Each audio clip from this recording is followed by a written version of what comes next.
do right? you know the statistic? Because I really think listeners need to hear this. I was so shocked when I heard it. When a man feels when you are strangled by a man, your chances of dying within that next year in that relationship jump by like I think it's like 60 to 80%. It is a giant percentage that if someone puts there's a couple things like a list of checklists of things where you can rate like the danger of your because some people may be listening to this and be like, oh, he just pushes me when he's mad, or he never actually hits me, or he calls me names. But there's varying degrees of this. Sounds like you were with a real fucking monster at the end, but the first one wasn't much better. You know what I'm saying?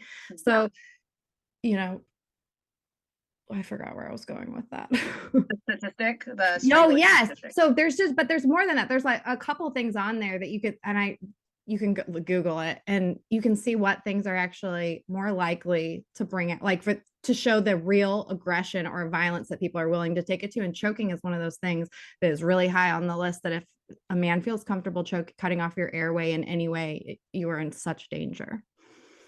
I have not heard that statistic, but it does not surprise me. The reality is when you start thinking about abuse, right? Most people think like sexual abuse, right? That's where our mind goes to. Yeah. But the reality is any type of abuse is about power and control. Mm-hmm. And if a man is willing to take the ultimate control, which is to completely stop you from being able to breathe and have your life in his hands, he is willing to take your life.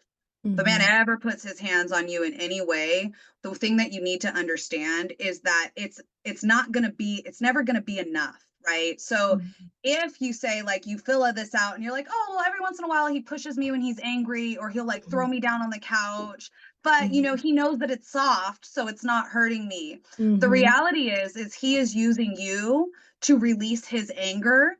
And there's going to come a point when throwing you on the couch isn't enough, when he has to hit you. And then there's going to come a point when hitting you is not enough, when he needs more control. Sometimes that goes into more of a sexual component, like I need to show you that I can have you whenever I want.